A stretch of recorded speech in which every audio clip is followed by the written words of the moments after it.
Welcome to the Round Table. I am Jennifer Eller, and with me today are my dear friends. That's better than co-hosts, better than partners in crime. So my friends, Mike Hill and Nick Wilson, and our special guest, Heather Hiple. Yay.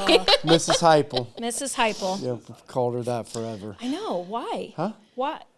It's been like that. You and Brady both. Yeah, from the beginning. Yeah. Yeah, because you are a Mrs. Hiple. I am, but I know, like you're you're here and we're here, so it's like... I'm a 3 scooper and you're a 1 scooper. I don't know why. It's just always been that I know. way. It has. Yeah. Especially since you were the talk of the town when we moved here. Was I? Don't you remember that? No. Was it good? Yes. Okay, good. So when we moved here, it was like, we want to do children's ministry. We want to try to figure out how to be able to do it and do it well. And at that time it was, so who right now is the best children's ministry person in Huntington? Well, you didn't ask very many Mrs. people. Hiple. Oh, well. Mrs. Hiple. Everybody knew that Mrs. Hiple, she was at East State Street. Yeah. Church right? of God. Yeah, It's a Church Boys of and God. Girls Club now. And we robbed her. Yeah. We're like, Yeah. please come and help us. We're desperate. Well, it was a good move. It was a good move. Well, almost 20 years later, and you're still here, so Yeah. it must have been. That's a long time. Must have been good. A lot of life has happened in 20 years. Which is surprising that you've stayed. Yeah. I know. Considering the pastor, like, I'm shocked every Sunday when I come in. I'm like, why are we still here? And I think, amazing because most people didn't. Right.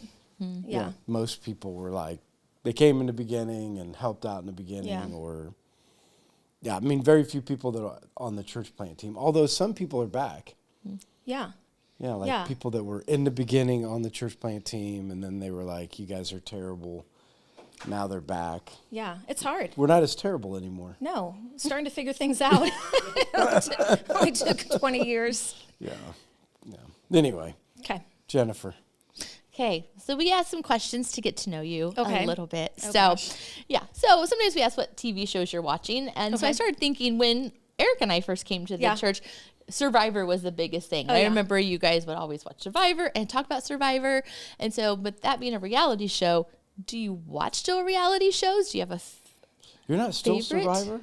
A little still bit on? Survivor. It's still on. Okay. I didn't really watch the last season. I've been in grad school for the last year, and so I just really haven't watched a lot of TV. So I have the last season on DVR and the current season on DVR. I'll watch it someday. Okay. Amazing Race. We really like Amazing Race. Someday I'm going to run the Amazing Race. Are you really? I don't know. Probably not, but I'd like to. Could you make it on Survivor? No. No? I'm not tough enough. I like to think I'm tough enough, but I just think I like food and I like to eat, and I think that would be, I don't know, that would be That too would be rough the for hardest me. part for you? The food, yeah. Not eating? Yeah. But Amazing Race would be fun, I think. But Mark and I get in these discussions about what we will and won't do in the Amazing Race. And it's just such a weird discussion because we're never going to run the Amazing Race together.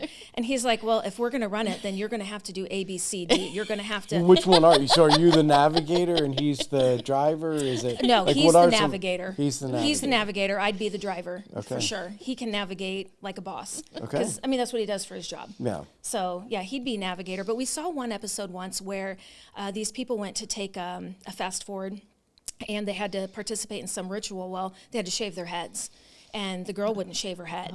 Or she did, it doesn't matter. But we have had a discussion. I'm like, I won't shave my head. I will not. And he's like, it's for $1 million. Yeah. I'd shave my beard. And I'm like, but your beard's not cute. Like, I'm not shaving. He would shave his beard? He says he would. Mark. I know. I don't know if I believe Would you that or shave your not. head? For $1 million, probably. Would you really? It'll grow back. I got my hair chopped off the last time I got it cut, and I just think, yeah, that's never happening again. So You can buy I wigs. won't. You can buy wigs. I suppose I wish Yeah, that I wish that I would do it for $100. you would. Well, you're a guy. It'll take more than $100. I wouldn't shave my beard. Maybe $100,000. What would it take for you to shave your beard? How much? I don't know. Nothing. No, don't That's ever what do I'm that thinking. again. Last time you did and you walked down those front stairs, I was like, oh my gosh. Yeah, it's baby face. Yeah. Yeah, Mark did it once, and I'm just. It's weird. It was 'Cause weird. but he hasn't. Yeah, neither one of us have always had a beard. No, Yeah, but it's just a thing now. Yeah. I guess so. Well, so real no. men have facial hair. That's what I hear. Yeah, that's the way it is. Yeah, I mean, if you want to be a man, grow some facial hair. That's Except for a mustache, then you look like a pedophile. Yeah, the mustaches are really weird. Just saying. Like, that's the new thing is like. Yeah, nobody looks good with just a mustache. No. I don't know why that's the trend, but so no, Amazing Race, but I don't watch a lot of TV. I like Little House on the Prairie. Isn't that funny? I really like Pa and Ma, and it just takes you back to a good time in life. So where can you find that on TV? Cozy. It's on Cozy. Sometimes it's on Hallmark. That is funny. Little House on the Prairie. Little House on the Prairie. Yeah, we were flipping through channels the other day, and Sarah was the same thing. I want to watch Little House on the Prairie. We turned to the one where Laura Ingalls gets blind. Oh, I'm like, well, it's Mary, first of all. Oh, is it? So, yeah. Mary's the one who gets blind? I'm like, what happened? Why are we watching this poor little girl just went blind? I like that. Thing. It is, but we don't watch. There's not a lot of things on TV now that are appropriate. No. So a lot of King of the Hill. Have you guys ever watched King of the Hill? Nope. Yeah. It's just a dumb cartoon. We watch that, and Everybody Loves Raymond. You watch a cartoon? It's like it's adult version cartoon. It's like not like Simpsons? a South Park adult, but like it's like a Simpsons type of thing. But it's pretty funny. Okay. So that's about it. Okay. So what's your favorite hobby? What do you like to do for fun? I don't know. And I like to do anything outdoors. If I can be outside, I just love it. So if it's outside, I like to do it. And recently, just started doing sourdough, and I'm really enjoying that. What's that mean, doing sourdough? Well, you start sourdough, so you have to ferment a starter. Okay. And you grow it until it's fermented enough to bake with. Okay. So I don't have a reputation of being a good cook. Like, you don't? Oh, no. You ask any of the boys in my family, and they will talk about all the years that I burnt my food, and it just was not good in the kitchen. Well, I'm starting to figure out sourdough, and I never thought I'd be able to bake bread. And I've done rolls, blueberry muffins, bagels. I can cook bagels, English muffins, cookies. All out of sourdough. All from scratch, all out of sourdough. Wow. Yeah. So that's my new thing. But now that it's starting to get warm, just anything outside. Just mushroom hunting pretty soon. Mushroom hunting soon. Yep. Yeah. And then fishing, turkey crappie season. hunting. Yeah, I don't turkey hunt. Oh, you don't? No, I have no desire. They're gross. They're so ugly. Have you seen a turkey in the wild? Yes, they're awesome. Yeah, that's what Mark says, but I just have no desire. Okay. So, so fishing. Yeah. We'll come around, and then deer season, and then starts all over again. So, like, when you deer hunt, do you, like, process it yourself? We do not. Okay. We have in the past. So, back in the day when you have 18 kids at home and you have no money, you have to cut corners. So we used to process it and get a whole little party going. And we'd put all the kids at the table with knives and cut up the deer and then take it to the butcher, and they'd process it for us. But Braden has a grower now that processes deer, so we just take the deer there and let them take care of it. Yeah. Gross. That wouldn't be you, Jennifer? No, it would not be me. To eat it or to process it? Neither. Really? No. You would eat it. You wouldn't even know it. I have before. Yeah. You need to try Mark's steaks. Have you had Mark's steaks? I mean, you've all of surely. you guys' They're food just is good. delish. He's a good cook. He's the good cook. But yeah, we don't buy beef. We get veal every once in a while, but deer, elk, moose. There you go, Jennifer. If you're going to the Hiples for you supper, come over for dinner sometime? you are getting wild game. I will just Jennifer's respectfully always decline. Like, we're busy. Sorry, I'll we're bet busy. you would know no difference. I bet you I would. I used to. When we first got married, it was disgusting, and I just was irritated that's what I had to eat. And now I don't like beef. Beef it's just weird. Yeah, it's a different. It is. Yeah. It's I don't know why people pay for steak, beef steak. They're gross. No, they're not. We just had that Monday night. Eric's probably a good for sure meat cooker. So good. Good meat cooker. Is that what it would be? A meat cooker? Yeah. Meat chef? Zucchini and onions on the grill with soy sauce, like tapioca, and Ooh. yummy. Yeah, I mean, it That sounds tastes good. good. It's just the thought of buying it. I mean, it's Yeah. $21 or $20. I know. I am out of steaks now, so I'm like, I gotta get with Vic and see Yeah. you got a That's cow the going part in. that's ridiculous. Yeah, How so much I it don't buy costs. steaks at the store, but Yeah. we Yeah, get a we cow. don't either. Yeah. So your favorite childhood memory? Oh. Gosh. I don't know. I think my favorite childhood memory was, well, my mom always worked hard to make Christmas very special for us. And when my parents got divorced, we just didn't have a lot of money. And there was one Christmas she didn't have money to buy us gifts. And so we traded gifts. And so, do you remember S&H green stamps? You don't even remember those? What's it called? Do you S&H green stamps? No. Was it a book that people put in or and something? you get these stamps from the grocery store, and then you save your stamps, and then you can turn your stamps in to buy things. So that's probably aging me, but she bought me a stuffed animal with her green stamps, and then we just traded things. Like my brother gave me his highlights. She gave my brother some magazines, and I just think that was one of the best Christmases we ever had. We had absolutely nothing, but it was just I still have that stupid stuffed animal to this day. Yeah, aww. But she still made it special for us, and I don't know that we even knew how poor we were. Yeah. So, just lots of memories, vacations with family. Disney. I was too poor to go to Disney when I was a little girl. I thought you were a huge Disney person. Well, I love to go to Disney now. Okay. I only went a couple times when I was a little girl. Maybe once with my mom, once with my dad. Okay. Ooh, I thought of another memory too. So I have brothers. Grew up with 5 brothers, and one of my brothers and I was out with 2 of them, but I don't know how we did this, but we tied the youngest brother to the swing set, and his legs were out and his arms were out, wow. And there was a boat anchor on the end of the rope. And it was my stepbrother. Every time he yelled for his mom, we'd throw the boat anchor, and his whole body would tighten up. I don't know how we got. Kids were like stretching him. It was terrific. And so we're like, if you yell for your mom, we're going to throw the boat anchor. I know, isn't that terrible? Gosh, that's awful. I'm not like that now. I swear. This is the way I raised my kids.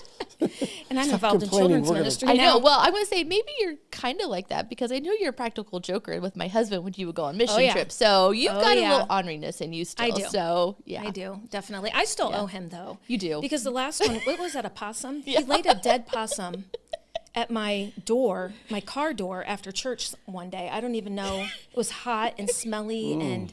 Yeah, that was the last one. So. Especially since you used to park separate from everybody. Yeah. So you could make sure your little black Forerunner didn't get touched by anybody. But see, that's back in the day when we only had like 20 people here. So I could park out. And now we've got more than that. And so there's no parking out in the boonies now. Like everything is in the boonies. Everything parks in the boonies. Yeah, everybody parks in the boonies now. Yeah. So, Well, Mark, he did it to me going into men's group the other night.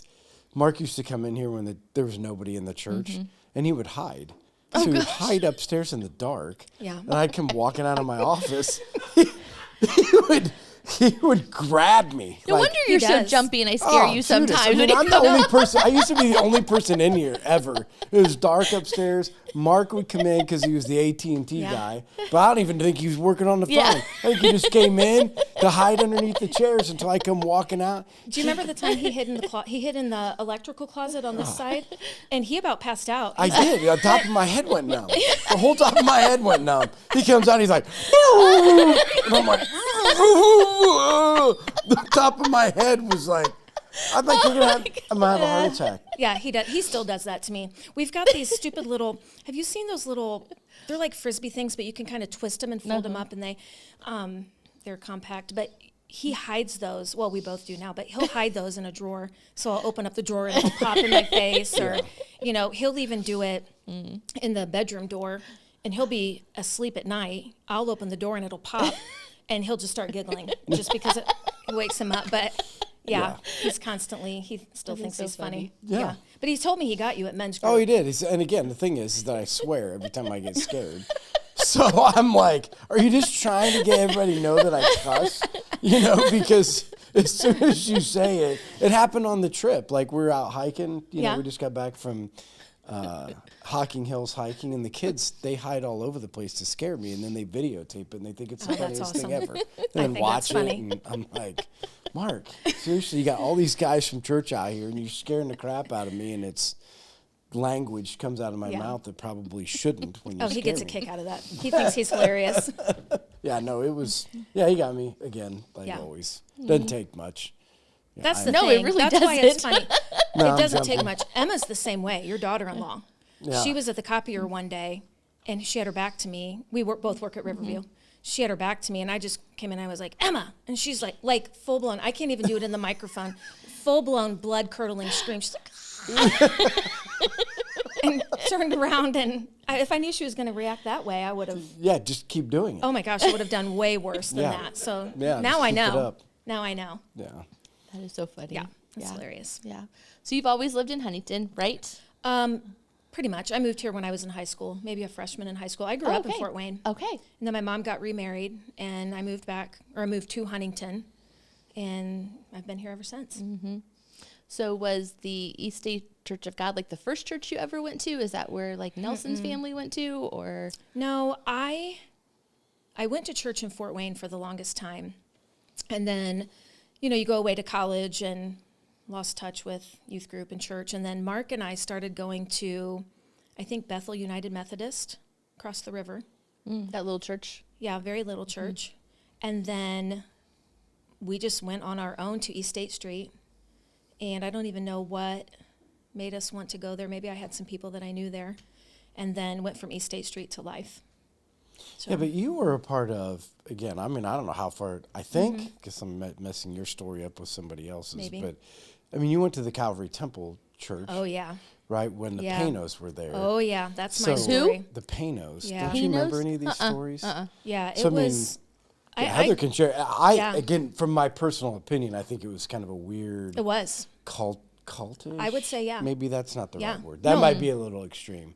But Calvary Temple used to be enormous. I mean, yeah, it was huge. It was the biggest church in Fort Wayne. Is that now like the Assembly of God? They're on Washington Street? That's where their building is. But I mean, they did all of the like living cross, tree, Christmas musicals. tree. We were at church. And that's where Scott Street went, didn't he? Did Scott Street go to that maybe church? I haven't been there for quite some time. His mom and dad were like really big into stuff like that. Maybe. Yeah, I didn't know it when I was growing up. How... I hate to say weird. If anybody is watching, I'm not trying to be offensive, but how weird some of the things were. But, we were at church all the time, which isn't weird. But we were at church, 2 services on Sunday morning, Sunday night, choir practice during the week, a midweek service, prayer service, church camps, the musicals and stuff. But, I can remember stories of like the Panos, like where you couldn't leave the service. They kept passing the plate until they got enough money for their thing. And they were very corrupt with the money. Yeah. And I don't think my mom will mind me telling this story, but, we were living in poverty, and they were continuing to ask for money. Yeah. And I never put 2 and 2 together, how high on the hog. Like, I always knew that they had these great houses and horses and all of these things. But I never put 2 and 2 together when I was a little girl. And then, you start growing up and you realize, that's a little shady. And I think that even at the time, wasn't there one of the Pano boys was doing youth, and there was kind of a weird there was interaction between... I don't remember. I knew there was maybe that's another story. Well, there were some people in the leadership that were spending time at bars, and people used to make fun of us for going to a church with pastors that were getting drunk, and we're like, no, they're not. Well, it ended up being true. And there were some people in the leadership that did get in trouble for child molesting. Yeah. But it was all okay, I guess. And again, I'm coming from this. I was a 14-year-old kid when I was there. But that kind of warps your view of church and a big church. Right. And, you grow up thinking you know what it is to be a Christian. And then when I started taking ownership of my own faith, realizing what it really means to be a Christian, that's a whole new journey all on its own. Yeah, that's why I wanted you. I mean, I don't know like how that happened with you, because a lot of times when you come from something like that to transition into where you are today, I mean, that's a big thing to overcome. Sure is. When you grow up and that's what you see, there are a lot of people that don't recover from that. Yeah. And so like, how did you get to the place where it was like, okay, I can deal with that being weird. Yeah. That wasn't the way it's supposed to be. Yeah. And I can take ownership. Because did you and Mark date all through high school? No. We met maybe my freshman year, sophomore year in college. Okay. So, because it is a little weird, the church girl and the Hiple. Definitely weird. Right? I mean, if you think about it, the Hiples were... Yeah. They were like, well, I thought they were these rough, like gun-toting... Yeah. It was the littles and the Hiples. They grew up with the littles. That's what I'm saying. And then you got the church girl, the Hiple. Yeah. Yeah, like how did you guys end up I don't know. I think those were two completely different journeys. Okay. Because when Mark and I met, I mean, I grew up in the church. I've been a Christian my whole life. I've known Jesus my whole life, but I don't think I really took ownership of my faith until I was a young mother. And so, Mark and I had already been married and, had already started a family. And then I went to my first real Bible study with Lee Dowdy, and we did this Bible study on Esther. And it just changed everything for me because I had struggled with lots of feelings of insecurity, lots of anxiety, just not knowing, just not feeling valuable or like I was worth anything, and not like depressed or anything, but just like, I don't really know. You know what I mean? Right. And so through that book of Esther and just understanding, that I have a calling on my life and that, who knows, but that you have come into the world for such a time as this. Right.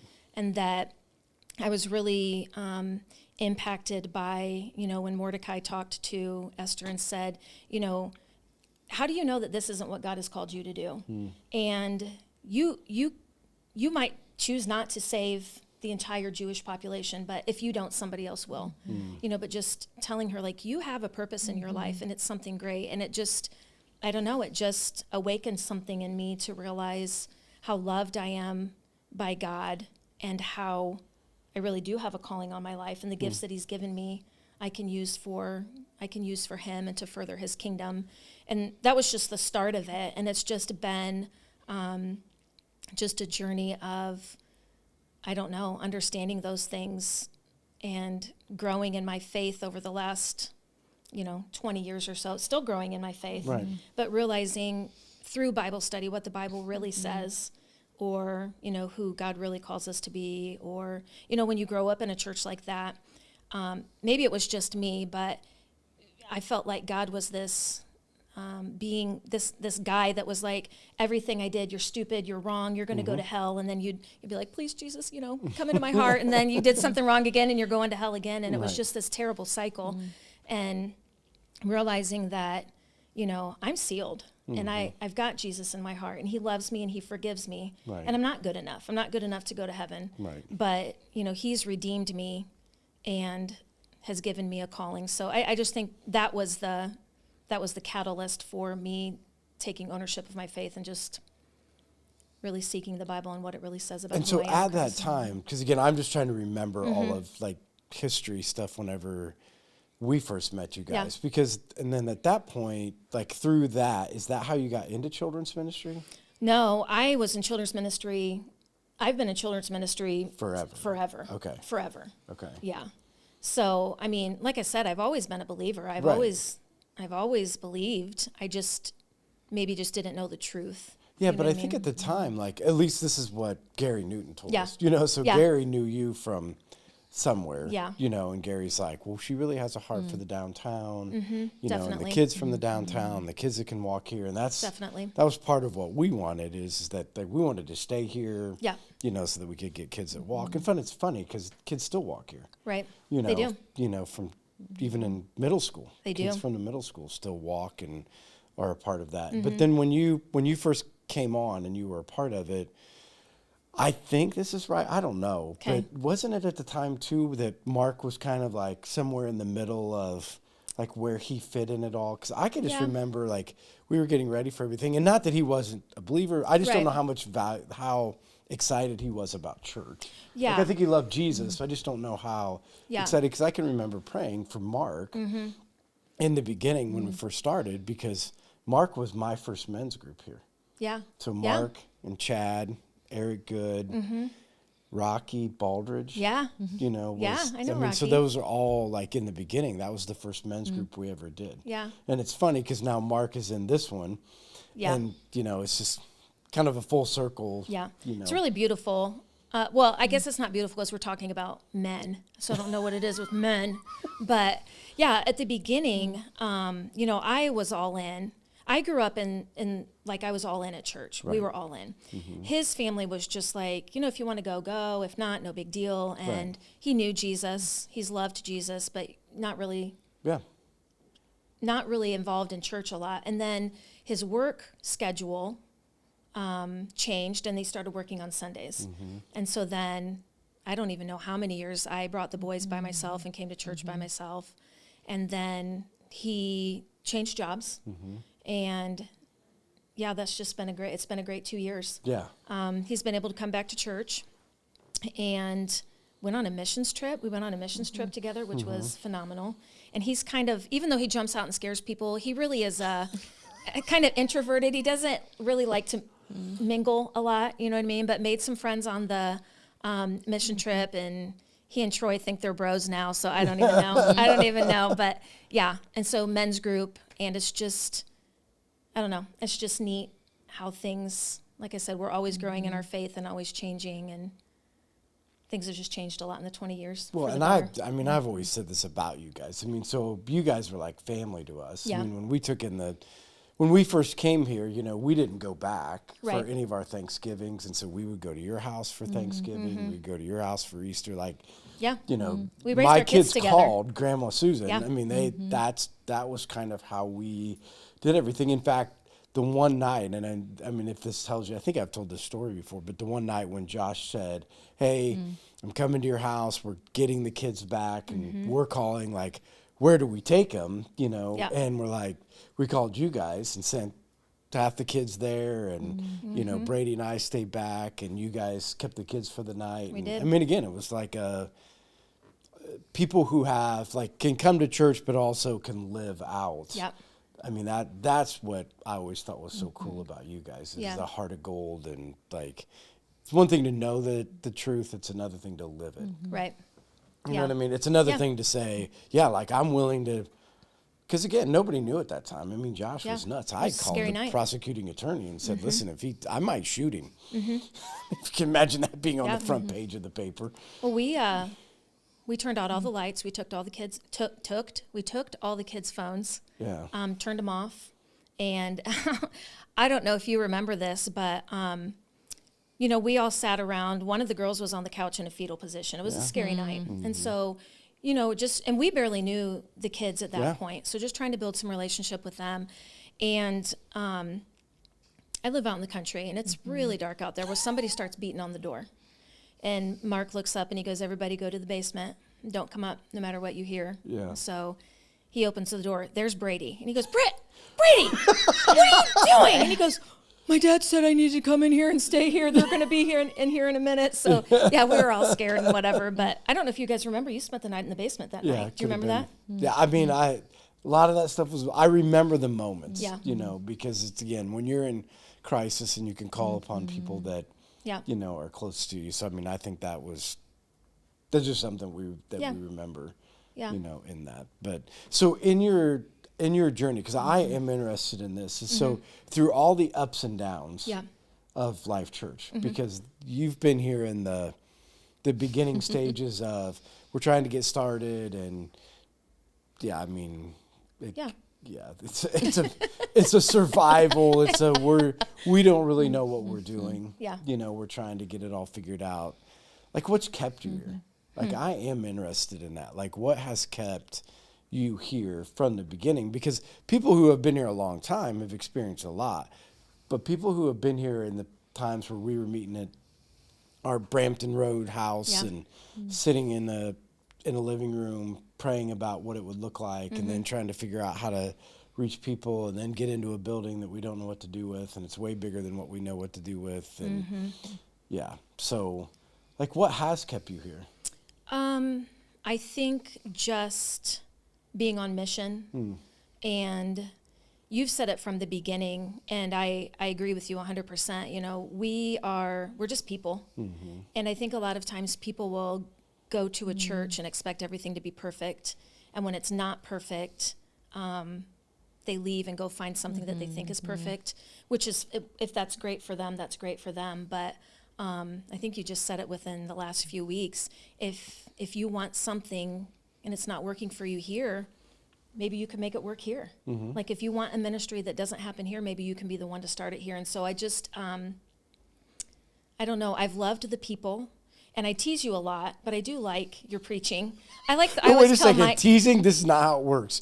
Back in the beginning, Heather used to say very specifically, I could care less about your teaching. In fact, it's not even really that good, but I love the worship. I was just joking about it not being good. I love the worship. I do. I do love the worship, but you've got some good things to say every once in a while. And so it keeps Heather, me coming back. I love it. I mean, this is what I love about you and your family is that those things, like you're just real people, we're all the same people, we're going down the same, and it doesn't really matter. You don't have to like the preaching. You're right. You don't have to you're on mission because you've evolved. This is the thing that I think we can all learn from is that you came as a children's pastor, and we're essentially on staff, whatever that means, at Life Church in the beginning. For a while. Yeah, and then a lot of times when people move out of that position, they're just done. And you just evolved. You then went into middle school ministry, and then you mentored kids from middle school all the way through high school who you still have a relationship with, and now it's like full circle, and you're back. I mean, to me, that shows people who are like, you know what, I can just evolve with where God needs me and what he needs me to do. And so, you don't have to like any of the preaching. You don't. Well, and you don't have to if I think God has called me to be somewhere, and I do think he's called me to be here, and I do have a heart for the kids that are in downtown Huntington and can walk here, but, I guess it goes back to, I have a calling on my life, and I'm here at this time of my life, and I'm never done, in my opinion, I'm never done with ministry. If I'm here, it's because God can use me in certain things. And obviously he's given me the gift of teaching. I'm a teacher. Why not use those gifts for him? And but you do have to admit that you have filtered a lot. Meaning that you have been a part of a lot of broken things at Life Church. For sure. Things that just didn't go right. I mean, it's like gossip and for sure. People not happy and things, and you're still like, I don't care. I don't. I can listen to I can hear all this. If I'm on mission, I'm just going to be on mission, and those are things we all can learn from. That's what I think is cool, because you have been in very close proximity to things that have just been a disaster. Yeah, hopefully I'm not the common thread. No, I'm just saying. Did you see that? No. But from the beginning, you have been a part of. For sure. Yeah, as we're learning children's ministry and leadership and things that have just, I mean, whether people want to admit it or not, it is ugly sometimes. It is ugly. And I think it helps that you have that mentality that, we're not going to do everything right all of the time. We think that that's another thing. We think that this is where God's leading us, so this is where we're going to go. If we don't think God's leading us somewhere, we're not going to go there. And you've been pretty steadfast in that, and I think that helps. But as the leader, you have always been okay with things failing. I think with the mentality that if it fails, that must not have been where God wanted us to put our energies. Right. You know what I mean? So I think if we had a pastor that was like, this cannot fail, or you cannot let this ministry fail again like that, or whatever, I think that would change everything. But I think when you have that mindset that if this is where God's leading us, we're going to be successful in it. And if it's not, then that's okay. We'll try something else. You know what I mean? Because he's going to change what he wants us to do. Because if we're not willing to change, we're not going to be ministering. Think about how our community has changed in the last 20 years. If we weren't willing to change, we wouldn't be ministering to our community right now. Well, and speaking of change, I have this has been on my heart for the past couple months of the church has to continue to evolve, right? I think we always have to continue to be where is God? What's happening? And so God's laid on my heart lately this whole idea that moving into the future, we're going to have to figure out how to minister to the family, because the family unit, if we can fix the family unit, and I'm really surprised because I've been reading books on healthy marriages, right? And so they're talking about healthy marriages in the church. They did a study across the United States. 80% of the people in church do not consider their marriage healthy. Really? Yeah, and thriving. Wow. And so they're talking about this whole idea of you're trying to figure out how to disciple, and you're trying to disciple kids, and you're trying to do where the unit, right? The family unit itself is broke, and or they said, and again, this isn't pointing fingers right or wrong, but they said at least 50% of the people come from divorced backgrounds, and so they're either single parents or they're, in ministry, people in ministry? People in the church in general. So now you're dealing with 30 years ago, it used to be, there might be 4 or 5 divorced families in a church of 300 or 400 people. Now you got a church of 400 or 500 people that half of them are coming from, which is a different dynamic, like on how you're going to do it. And so the evolution, like how are we going to continue to evolve as a church instead of saying, like, nope, this is what you should be doing, because there is challenges that weren't happening 10 years ago. Right. Well, and, my perspective is, how do we meet the needs of the kids? Right. Because I know kids are kids, but kids are changing. And we have kids coming into the church with lots of baggage and lots of trauma that we didn't have to deal with 20 years ago or even 10 years ago. I was talking to Sarah. I had spent some time in the youth group, and when I was heavily invested in the youth group, we had mostly church kids and a few that weren't, and I think hers has flip-flopped. Absolutely. And that is a completely different dynamic, not just when she's having youth group, but when you're planning, and as a church, when we want to meet the needs of these kids, if we truly want to raise that next generation for Christ, we got a lot of work to do, because these kids they have high ACE scores. They have a lot of trauma that they're dealing with, and we've got our work cut out for us as the church. Isaac is reading a book called The Distracted Generation, and so it's about his generation and how they grew up completely distracted by cell phones, iPads, and what it's done to their brain, and actually what it's done on, because this is what God's laid on my heart. So this is what I'm going to try to figure out. So I think our first thing that we have to overcome. Like, I don't know that anybody understands healthy relationships, right? So I think that this distracted generation has never really understood. They understand connection, but they don't understand healthy relationships. And so even with their relationship with Christ, they don't understand healthy relationships. And then it turns into friends. Like, friends are more transactional and more... it's not a deep, healthy relationship, and then it transitions into a marriage it's a relationship, but it's not a healthy relationship, and then it goes into how do we have healthy relationships with our kids if we don't even understand how to have a healthy relationship with our wife. So I think that is where we are today. I think people are in relationship, but I don't think they're healthy relationships, and I think generationally that's happened because we don't know how to do it anymore.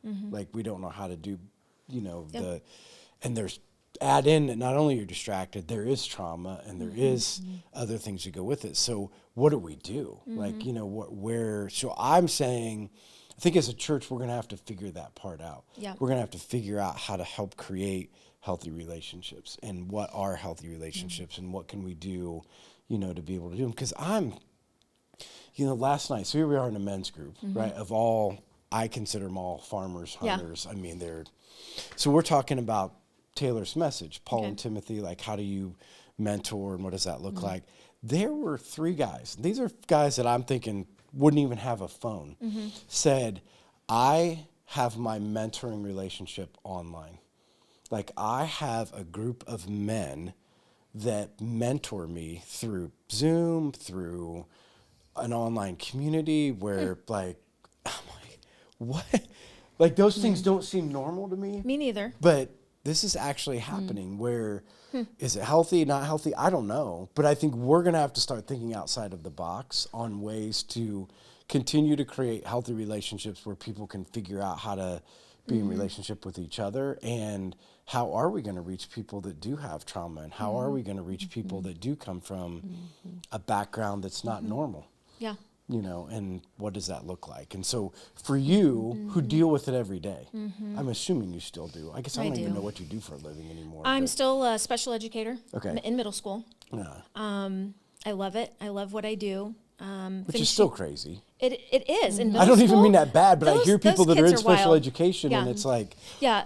Or when I went, did I tell you the story when I went to Flint Springs? No. Is that where I went? Yeah. So I go to Flint Springs and they... Huh? Or Lincoln? Lincoln. I thought you went to Lincoln. Yeah, Lincoln. Yeah, sorry. But anyway, Like they go to the room where the, Yeah. I don't know what they call it, like the kids that are. Like a sensory room or the ED room. Either way, so they're like, okay, you need to go from here to there. Like they told this kid, and he just goes out in the hallway and sits down. And I'm like, yeah. Are you going to go pick him up? No, you can't. You can't pick him up. You just got to encourage him. Just to encourage him to get up. And I'm like, so we go around the pods. Yeah. You know, and we end up back there, and they're like, he's still sitting there. People are still encouraging him to get up. And I'm like, I have no idea how teachers do it, let alone teachers who are dealing with it. I don't even mean this bad. I hope that doesn't sound like I'm I picking don't on take him. it But that way. how do you work through that? Because you have to have the patience of a saint to be able to. Yeah. Well, I did learn not to pray for patience. I did that a long time ago. That's not happening again. Because if you pray for it, God's going to test you in that. Yeah. But I'm on mission in my job. Because if I didn't look at it as being on mission, I probably wouldn't stay. And I'm not saying, I love what I do. I love what I do. I love being at Riverview. I've got a great caseload of kids this year. And things are good, but if I didn't have a mission mindset, I know that I would be so discouraged that there would be no reason to stay, because we deal with lots of behaviors. The way we deal with behaviors is changing. The way we deal with parents is changing. We don't have as much parent support as we used to have.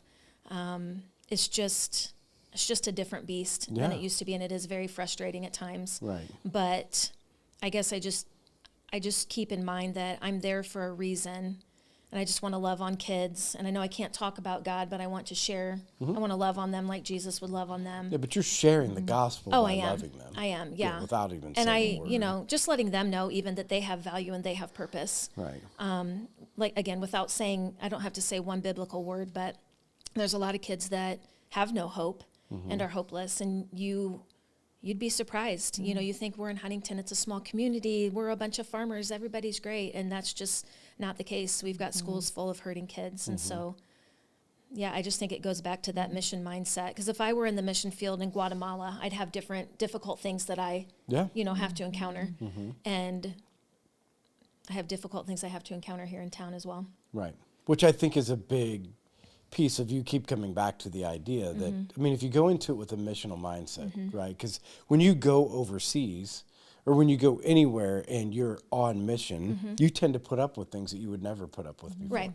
Right? Like you just do. It's interruptions, it's difficult work, it's difficult people. Why? Because you're on mission. Right. You know, and I think that's the thing that we had to continue to teach is that you don't have to go anywhere to be on mission. I mean, you'll be able to work through things if you would look at your everyday as a mission field. Yeah. And my mom used to tell me, she's like, I'm going to pray that you get to be a missionary and go on a missions trip. And this is before I had ever gone on any trips. Yeah. And I used to get so frustrated. I'm like, Mom, I'm on mission. Like, I'm on mission every day in the schools, loving on kids that, I'm a special educator, so I'm already dealing with the underdog. Yeah. And, encouraging kids that just need a little extra encouragement. And so, our teachers, especially our teachers that go to church and that are believers, we need to be praying for them and lifting them up in prayer, because it's hard. It's hard. Think about all the things schools are doing now that they never used to have to do. Oh. It used to be we educated kids, right? Go back to Little House on the Prairie.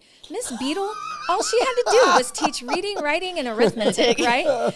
Now we're feeding kids. We're teaching them academics. We're teaching them not to do drugs and not to drink. We're teaching them personal hygiene. We're teaching them how to treat other people. Like, the list just keeps going on and on and on. We can't do it all. Right. We can't do it all. Right. And plates are going to fall. And so I just think lifting up our educators in prayer, not just saying that, like, we need to pray for our teachers. Like, we truly need to pray for our teachers. Well, no, they're in the trenches. I think it's a broken system. For sure. And that's why, that's my fear. My fear is that it's so far down the road that,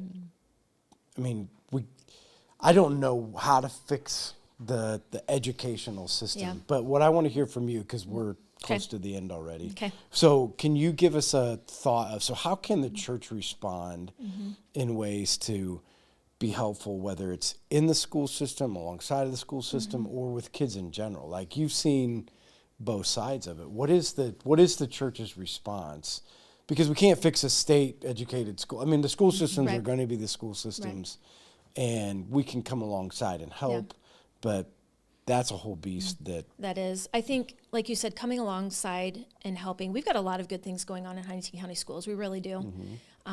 We've got a lot of great teachers doing a lot of good things. And I think just as a community coming around and supporting our teachers and trusting their expertise, that, you know, we are highly educated and we're the ones that are hired to do the job. So trust us to do the job we're doing. You know, but as the church, I always think back to all the baby dedications, and when you ask church, are you going to help us raise these kids in Christ? And we all say yes, but do you really mean it? So raising those kids in Christ, you know, means volunteering. We say it all the time, but helping in children's ministry, helping in youth ministry, you know, maybe if you can't do that, to support them financially, or there's all kinds of ministries that you can get involved in to help support our kids.